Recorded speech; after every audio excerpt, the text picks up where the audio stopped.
L'Europe, qui pensait être à l'abri des crises énergétiques, se trouve soudainement prise au piège. En quelques heures, l'Afrique a décidé de couper l'approvisionnement en gaz, plongeant des pays comme l'Allemagne, la France et l'Italie dans une situation d'urgence nationale. Ce geste, inattendu et brutal, a révélé une vérité cachée: la dépendance énergétique de l'Europe vis-à-vis des ressources africaines. Pourquoi ce changement soudain? Comment l'Afrique, un fournisseur de ressources depuis des décennies, a-t-elle pu retourner la situation à son avantage?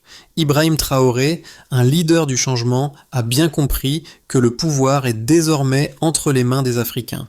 Quelles seront les conséquences de ce bouleversement? Ce retournement de situation, où l'Afrique impose ses règles de jeu, pourrait marquer un tournant dans l'histoire énergétique mondiale.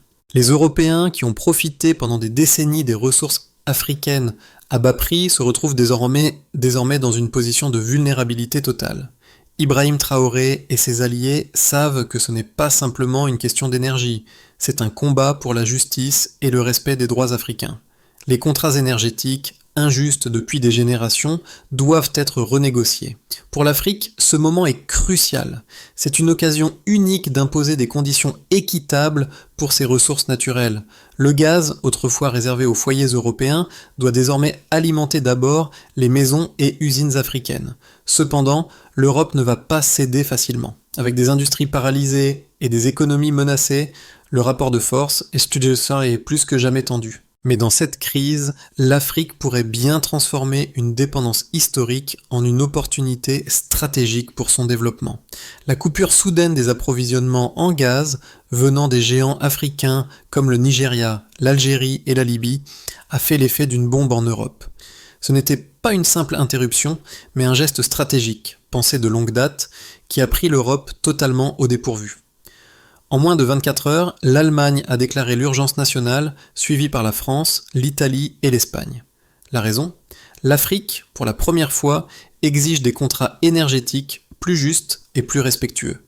Les anciens accords, qui permettaient à l'Europe de se fournir en énergie à des prix dérisoires, sont désormais révolus. Ibrahim Traoré, l'un des leaders influents dans ce bouleversement, sait que ce geste n'est pas seulement une question de négociation sur les prix.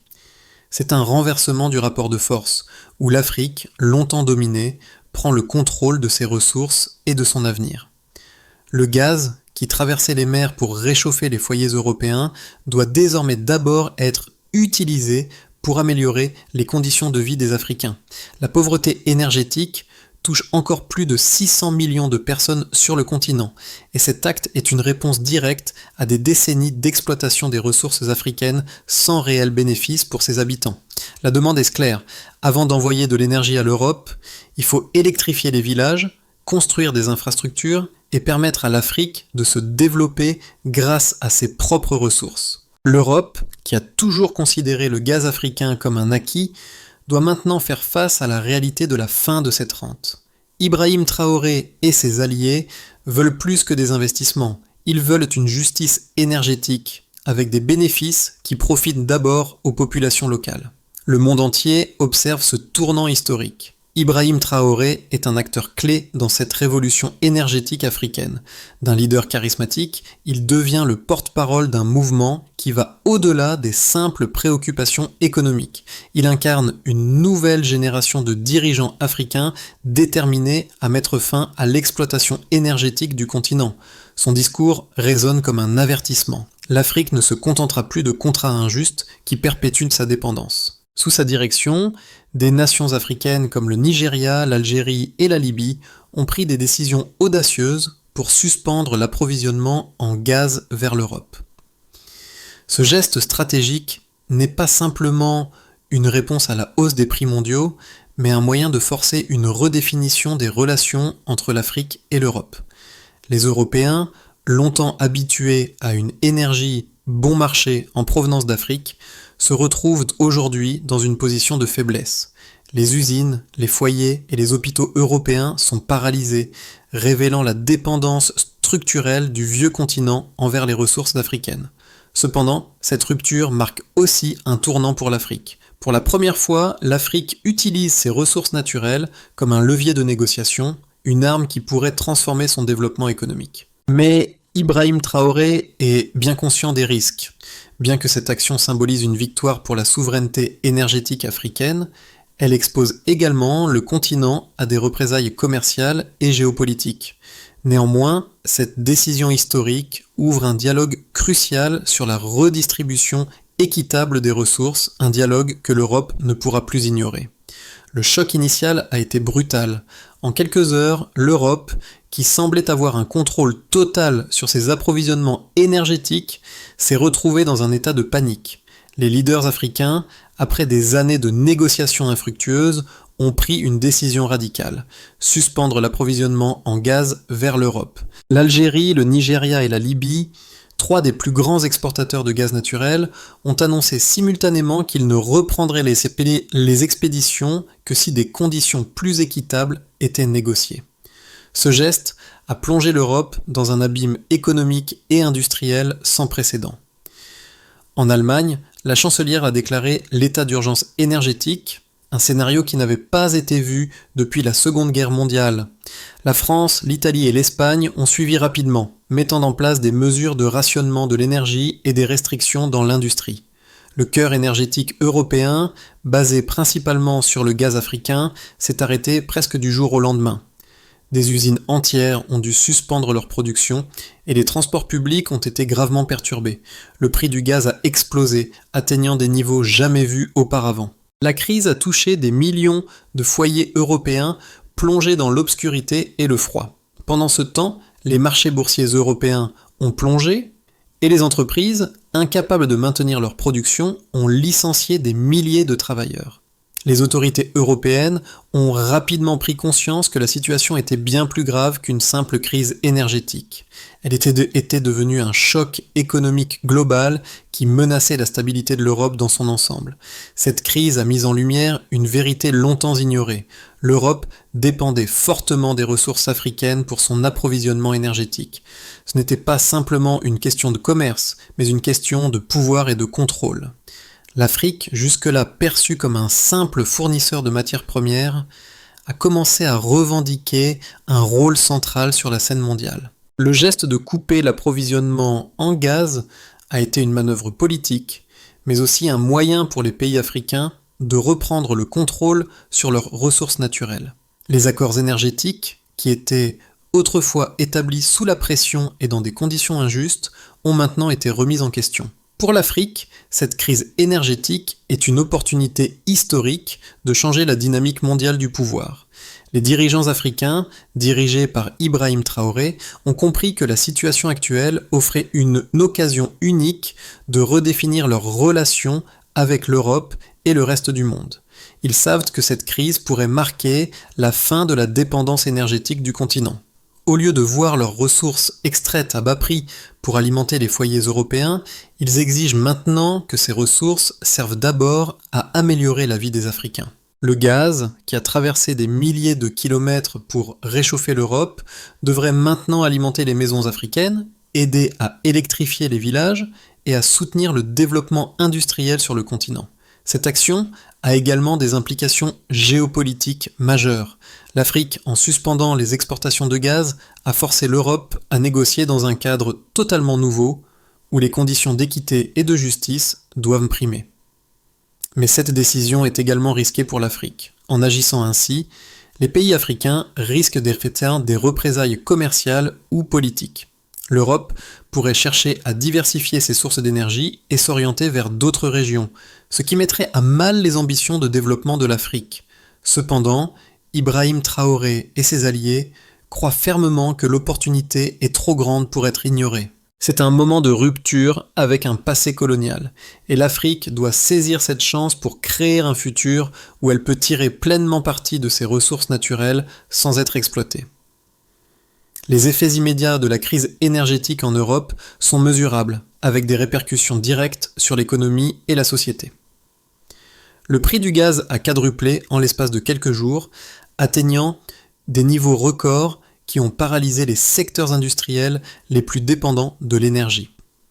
En Allemagne, les coûts énergétiques pour les entreprises ont augmenté de 350% en moyenne, ce qui a conduit plusieurs géants industriels à suspendre temporairement leur production. La situation a affecté des secteurs clés tels que l'automobile, la chimie et la métallurgie, avec des pertes estimées à près de 15 milliards d'euros en seulement un mois. Selon les experts, cette montée en flèche des coûts énergétiques pourrait entraîner une récession prolongée en Europe avec une réduction prévue du PIB européen de 1,5% d'ici la fin de l'année. La crise a également eu un impact direct sur les foyers européens. En France, près de 25% des ménages ont été contraints de réduire leur consommation d'énergie avec une hausse de 60% des demandes d'aide pour les factures d'énergie. En Italie, le gouvernement a lancé un programme d'urgence pour fournir des subventions aux familles les plus vulnérables, bien que les coûts de l'énergie aient augmenté de 400% par rapport à l'année précédente. Les marchés boursiers ont également été secoués par cette crise, avec une chute des indices de 10 à 12% en une semaine. Les investisseurs ont réagi à la nouvelle incertitude économique, exacerbée par l'impossibilité de l'Europe de rétablir rapidement ses approvisionnements énergétiques. Du côté africain, la situation est tout aussi déterminante. Les pays producteurs de gaz, comme le Nigeria et l'Algérie, ont observé une amélioration significative de leurs revenus après la suspension des exportations. En Algérie, les exportations de gaz ont doublé en valeur, bien que les quantités livrées venaient diminuer en raison des nouvelles conditions imposées par les gouvernements africains. Le Nigeria, quant à lui, a annoncé une augmentation de 30% de ses recettes en devises étrangères grâce à la hausse des prix de l'énergie. Cette situation a permis aux gouvernements africains de renforcer leur budget, mais aussi de financer des projets d'électrification et d'infrastructure, un domaine où ils avaient historiquement souffert de sous-investissement. Selon les projections, l'exportation de gaz ne reprendra que si des accords bilatéraux sont conclus, intégrant des investissements dans les infrastructures locales en Afrique, notamment pour électrifier les zones rurales et développer des projets industriels sur place. Les leaders africains, sous la houlette d'Ibrahim Traoré, ont d'ores et déjà préparé des plans pour utiliser ces ressources accrues pour améliorer les conditions de vie des Africains. La priorité est donnée à l'électrification, avec des projets phares visant à connecter plus de 50 millions de personnes à l'électricité d'ici 2027. Les experts estiment que ce programme pourrait générer une croissance économique de 4% par an, contribuant à réduire les inégalités sociales et économiques sur le continent. Cependant, tout dépendra des négociations futures avec l'Europe et de la capacité des gouvernements africains à gérer ces nouvelles ressources de manière transparente et équitable. Les négociations entre l'Afrique et l'Europe autour de l'approvisionnement en énergie mettent en lumière deux points de vue opposés mais légitimes. D'un côté, l'Afrique, dirigée par des leaders comme Ibrahim Traoré, défend son droit à la souveraineté énergétique. Le message est clair, l'exploitation des ressources africaines pour le bénéfice de l'Europe a trop duré. Les pays africains, bien qu'étant les fournisseurs de la majeure partie de l'énergie utilisée par l'Europe, ont longtemps été laissés dans l'ombre, sans accès à une électricité stable ni à des infrastructures modernes. Aujourd'hui, ces pays exigent que le gaz africain serve d'abord à électrifier leurs villages et à soutenir leur propre développement industriel avant de traverser la Méditerranée, pour alimenter les foyers européens. Les leaders africains considèrent que cette crise représente une occasion unique de renverser le rapport de force historique et de réclamer une part plus équitable des ressources dont l'Europe dépend. De l'autre côté, l'Europe fait face à une crise économique et géopolitique majeure. La dépendance aux ressources africaines a toujours été perçue comme un avantage stratégique. Mais aujourd'hui, la fermeture des robinets gaziers africains a révélé la fragilité de ce modèle. Les économies européennes sont fortement perturbées, avec des prévisions de récession dans de nombreux pays, et la concurrence pour les ressources énergétiques mondiales s'intensifie. L'Europe, dans sa position de faiblesse, cherche à diversifier ses sources d'approvisionnement, mais la transition vers d'autres sources d'énergie, comme le gaz naturel liquéfié ou les énergies renouvelables, prendra des années. Pendant ce temps, la vie quotidienne des Européens devient de plus en plus difficile, avec des augmentations de prix, des coupures d'électricité et des tensions sociales croissantes. L'Union européenne, qui pensait avoir le contrôle sur son approvisionnement énergétique, doit désormais revoir sa stratégie de dépendance vis-à-vis de l'Afrique. Le dilemme réside dans la capacité des deux parties à trouver un terrain d'entente, D'un côté, l'Afrique souhaite que les accords énergétiques soient redéfinis de manière à bénéficier d'abord aux populations locales en investissant dans les infrastructures et en favorisant le développement. De l'autre côté, l'Europe cherche à sécuriser ses approvisionnements pour maintenir son niveau de vie et éviter une récession prolongée. La question est donc de savoir si l'Afrique pourra tirer pleinement parti de cette nouvelle dynamique de pouvoir pour redéfinir sa place sur la scène mondiale ou si elle se laissera, une fois de plus, manipuler par les intérêts européens. Les négociations en cours détermineront l'avenir de l'économie mondiale et les relations entre l'Afrique et l'Europe pour les décennies à venir. Le tournant décisif a eu lieu lorsque l'Europe a pris conscience de la véritable portée de la crise énergétique. L'Afrique, jusqu'alors perçue comme un fournisseur passif de ressources, a retourné la situation en sa faveur en suspendant les exportations de gaz. Ce geste audacieux a révélé un fait simple mais choquant. L'Europe ne peut plus se permettre de dépendre exclusivement de l'Afrique pour ses besoins énergétiques. Ibrahim Traoré, en tant que leader de ce changement, a ouvert les yeux du monde sur la nécessité de rééquilibrer les relations entre les deux continents. Ce n'est plus une simple question de prix du gaz, mais de souveraineté et de justice. Derrière ce geste se cache une intention stratégique profonde. Forcer l'Europe à reconnaître les injustices des accords énergétiques passés et à accepter de nouvelles conditions qui profitent d'abord aux Africains. La rupture des approvisionnements a également servi de catalyseur pour l'électrification du continent africain, un objectif qui semblait lointain, mais qui est désormais à portée de main. Cependant, la question demeure. L'Europe, contrainte, acceptera-t-elle ce nouveau paradigme énergétique ou résistera-t-elle à la pression croissante ? Les conséquences de la coupure des approvisionnements en gaz en provenance d'Afrique sont profondes et multiples. D'un côté, l'Europe se trouve plongée dans une crise énergétique sans précédent, alors que de l'autre, l'Afrique se rapproche de l'objectif de redéfinir ses relations internationales. En Europe, les gouvernements ont dû rapidement mettre en place des mesures de rationnement et la production industrielle s'est réduite de manière significative. Les secteurs les plus dépendants de l'énergie, pas comme l'automobile, la chimie et la métallurgie, ont enregistré une chute dramatique de leur production, ce qui a entraîné une perte estimée à plus de 20 milliards d'euros. Le chômage a également augmenté avec des milliers de travailleurs licenciés dans les industries affectées par la crise énergétique. Les consommateurs européens ont dû faire face à une augmentation des prix de l'énergie de plus de 400% par rapport à l'année précédente, ce qui a entraîné une pression sociale et politique croissante. Les gouvernements européens, déjà fragilisés par la crise économique mondiale, ont vu leur crédibilité mise à mal. Les citoyens ont commencé à douter de la capacité de leurs dirigeants à protéger leur mode de vie face à une telle incertitude énergétique. Les manifestations ont éclaté dans plusieurs villes européennes, réclamant des solutions rapides et efficaces. Cette crise a également mis en lumière la dépendance excessive de l'Europe à l'égard des ressources naturelles provenant de l'extérieur, et particulièrement de l'Afrique, mettant en question les fondements même du modèle économique européen. Pour l'Afrique, en revanche, cette crise représente une opportunité stratégique. Les pays producteurs de gaz, notamment le Nigeria, l'Algérie et la Libye, ont vu leurs revenus augmenter considérablement. La demande pour les ressources africaines, bien que réduite en volume, a explosé en valeur en raison de l'augmentation des prix de l'énergie. L'Afrique, qui a longtemps été la source de l'énergie pour les pays européens sans en récolter les bénéfices, voit aujourd'hui ses leaders prendre la parole et exiger des investissements substantiels dans les infrastructures locales. Le gaz africain, qui a longtemps circulé pour réchauffer les foyers européens, est désormais destiné en priorité à améliorer les conditions de vie sur le continent. La transition vers une souveraineté énergétique plus équitable se fait lentement mais sûrement. Des projets d'électrification sont lancés dans des régions qui n'avaient jamais vu l'électricité de manière stable.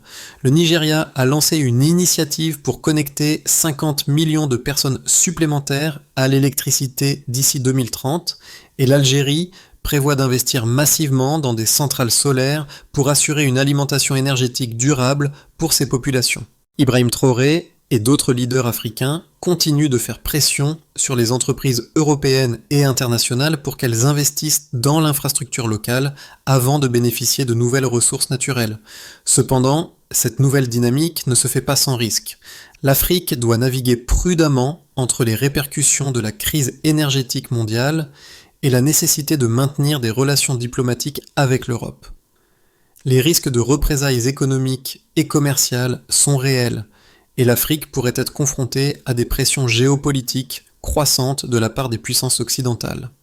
Le défi pour les dirigeants africains sera de gérer cette nouvelle position de force tout en s'assurant que les ressources naturelles profitent réellement aux populations locales et non à une élite corrompue. Les prochaines étapes de cette transition seront cruciales. L'Afrique a l'opportunité de changer le cours de son développement, mais elle doit agir avec prudence et détermination pour éviter les pièges du passé colonial. L'Europe, quant à elle, devra s'adapter à une nouvelle réalité énergétique en repensant sa politique étrangère et ses stratégies d'approvisionnement en ressources naturelles. L'évolution de la situation énergétique mondiale dans les 6 à 12 prochains mois pourrait suivre 3 scénarios distincts, chacun présentant des défis uniques pour l'Europe et l'Afrique. Examinons d'abord le scénario de base, dans lequel l'Europe parvient à négocier un accord avec les pays africains, mais sous des conditions beaucoup plus strictes que par le passé. Le gaz africain, bien que toujours acheminé vers l'Europe, est désormais accompagné d'investissements substantiels dans les infrastructures locales africaines, notamment l'électrification rurale et la création de zones industrielles. L'Europe, contrainte par sa dépendance énergétique, accepte de financer une partie de ces projets pour assurer un approvisionnement stable en énergie. Toutefois, la reprise économique en Europe reste lente, avec des récessions temporaires dans plusieurs secteurs industriels. En Afrique, les investissements commencent à porter leurs fruits, mais les progrès sont lents et inégaux entre les pays. Ibrahim Traoré et ses alliés continuent de pousser pour des réformes structurelles plus profondes dans les pays africains, mais les défis internes, comme la corruption et la mauvaise gestion des ressources, restent des obstacles importants. Passons maintenant au scénario optimiste, où l'Europe, confrontée à une pression énergétique continue, décide d'investir massivement dans des solutions alternatives à court terme, telles que les énergies renouvelables et les infrastructures d'importation de gaz naturel liquéfié, GNL. Dans ce cadre, l'Afrique continue d'utiliser son rôle de levier pour négocier des conditions plus avantageuses, obtenant des investissements directs dans des projets d'énergie renouvelable et d'électrification de ces régions rurales. L'Afrique, fort de son nouveau rôle de négociateur clé, voit des améliorations rapides de ses infrastructures, et les pays africains commencent à diversifier leur économie grâce à de nouveaux secteurs industriels. Cependant, l'Europe rencontre des défis pour diversifier ses sources d'approvisionnement, ce qui maintient une pression économique sur ses industries. Ce scénario voit aussi la montée en puissance de la coopération régionale africaine, les pays du continent se soutenant mutuellement pour sécuriser leurs ressources et garantir des avantages à long terme. Enfin, envisageons le scénario pessimiste, où si les négociations échouent et que l'Europe se tourne vers des alternatives énergétiques coûteuses, comme l'importation de GNL ou le recours au nucléaire, cela entraînera une forte volatilité des prix de l'énergie, créant un fardeau supplémentaire pour l'économie européenne. Dans ce cas, l'Europe pourrait se retrouver dans une récession prolongée, marquée par une instabilité économique et sociale accrue. En Afrique, bien que certains pays bénéficient d'investissements dans leurs infrastructures, les inégalités régionales se creusent. Les pays riches en ressources naturelles, comme le Nigeria et l'Algérie, attirent davantage d'investissements, tandis que d'autres, moins favorisés, continuent de lutter contre des défis économiques internes. La montée des tensions géopolitiques entre l'Europe et l'Afrique pourrait aussi se traduire par une intensification des représailles commerciales, exacerbant les inégalités mondiales et freinant l'évolution positive du continent africain. Dans les 3 scénarios, la relation entre l'Europe et l'Afrique sera redéfinie, mais avec des rythmes et des résultats différents. Le principal facteur déterminant sera la capacité des 2 continents à négocier des accords énergétiques plus équitables, tout en équilibrant les besoins immédiats avec les objectifs à long terme de développement durable. Ce qui se joue entre l'Europe et l'Afrique n'est pas seulement une question de gaz ou de pétrole, il s'agit de la réévaluation des rapports de pouvoir mondiaux. d'un nouveau paradigme où l'Afrique prend enfin sa place dans l'économie mondiale. Ibrahim Traoré et ses alliés ne se contentent pas de demander plus d'investissement dans les infrastructures, ils exigent un respect profond et une justice pour un continent qui a été exploité pendant des siècles. Ce qui est en train de se construire, c'est bien plus qu'un simple ajustement économique, c'est un bouleversement dans les relations internationales, un changement de dynamique où l'Afrique, jusque-là périphérique, devient un acteur central. Imaginez un futur où les ressources naturelles africaines ne servent plus à maintenir la prospérité des nations occidentales, mais à construire un avenir meilleur pour les Africains eux-mêmes. Dans les 6 à 12 mois à venir, l'Afrique pourrait bien être le moteur de sa propre révolution énergétique, alimentant son propre développement à travers des investissements réalisés sur son sol. Cette révolution n'est pas uniquement économique, elle est aussi sociale et politique, car elle vise à briser les chaînes du néocolonialisme et à redéfinir ce que signifie être un acteur souverain sur la scène mondiale. Le changement est déjà en marche. L'électrification des villages, les nouvelles usines, les emplois locaux créés par les investissements dans les infrastructures et l'énergie, tout cela est à portée de main. Mais l'Europe et le reste du monde devront aussi repenser leur modèle économique et leurs attentes envers l'Afrique. Ce qui se passe maintenant pourrait bien marquer le début d'une nouvelle ère où l'Afrique ne sera plus un simple fournisseur de ressources, mais un partenaire stratégique dans un monde multipolaire. Pour que l'Afrique puisse réellement tirer parti de cette occasion historique, un plan d'action clair et structuré est essentiel.